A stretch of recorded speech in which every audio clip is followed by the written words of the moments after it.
Assalamu alaikum, my dear students. Today we are going to continue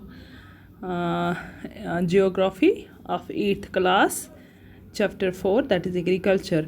तो last lecture में हमने पढ़ा था कि एग्रीकल्चर जो है different kinds of economic activities इसमें इन्वॉल्व होती है. First one is primarily, secondary and tertiary.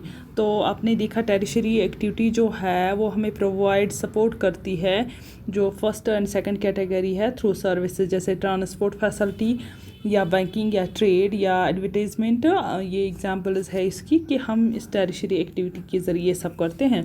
तो फिर मैंने आपको बताया एग्रीकल्चर के लिए अच्छा एग्रीकल्चर पाने के लिए हमें अरेबल लैंड होना चाहिए जिस पे हम अच्छे क्रॉप्स जो है वो उगा सकेंगे.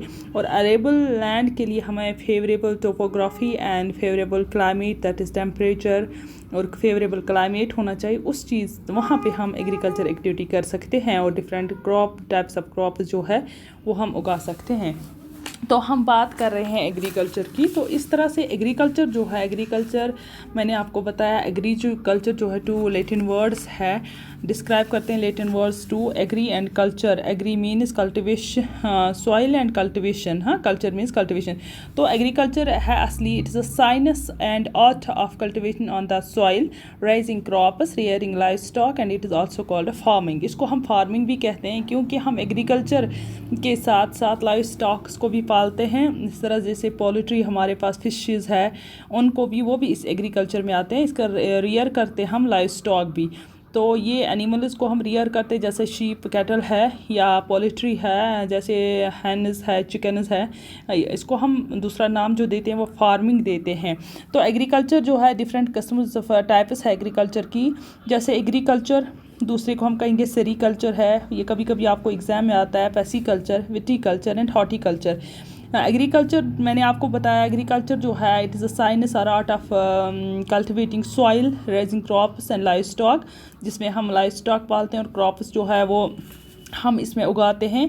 तो इसको बोलते हैं एग्रीकल्चर. फिर सेरीकल्चर जो है that is a commercial for commercial purpose, rearing of silk worm. जो आप देखते हो मलबरी ट्रीज से हम मदद लेते हैं उनकी फीडिंग कराते हैं तो सिल्क वर्म जो है वो इससे हम निकालते हैं. तो ये भी कमर्शियल पर्पस के लिए फिर सिल्क बेचते हैं हम. तो कश्मीर में भी इसका बहुत बड़ा नाम आता है. यहाँ पे सिल्क फैक्ट्रीज जो है या ये चीज़ें होती है. तो फार्मर्स जो है अपने कमर्शियल पर्पस के लिए पैसे कमाने के लिए रियर करते हैं सिल्क वर्म्स को.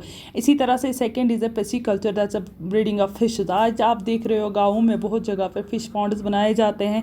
इस फिश पॉन्ड्स के ज़रिए जो फार्मर्स है जो ये लोग हैं गरीब लोग हैं वो अपनी ज़िंदगी का गुजारा करते हैं, अपनी इकोनॉमी जो है वो इन्हांस करते हैं.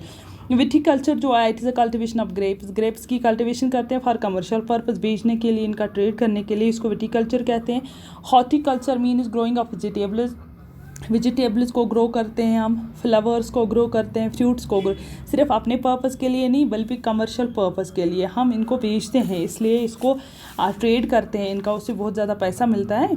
तो इस तरह से हॉर्टिकल्चर भी इसमें आता है. तो फार्मिंग सिस्टम एक्चुअली क्या है? फार्मिंग सिस्टम जब हम फार्मिंग की बात करते हैं एग्रीकल्चर की, एग्रीकल्चर और farming can be looked as a system. इसको एक सिस्टम माना जाता है. इसमें हम क्या करते हैं, दो चीज़ें हैं.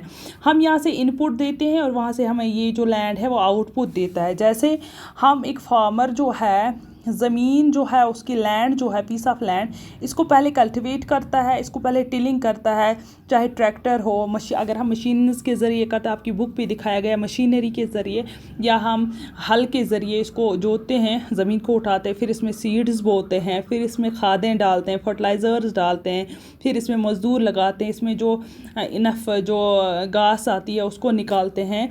फिर ये सारी प्रिपरेशन जो है इन्वॉल्व होती है. इसको फिर वीडिंग जो है इसमें जो घास होती है वो निकालते हैं. इस सारी प्रिपरेशन को करके फिर इसकी हार्वेस्टिंग हम करते हैं, इस फसल को तैयार करते हैं. तो ये हमें इनपुट देती है. यहाँ से हम आउटपुट क्या देते हैं एग्रीकल्चर को? पहले हम ज़मीन को टिल करते हैं, फिर हम सीड्स उसको देते हैं, फर्टिलाइज़र दवाइयाँ देते हैं, मशीनरी ट्रैक्टर या लेबर हाँ मज़दूर लगाते हैं.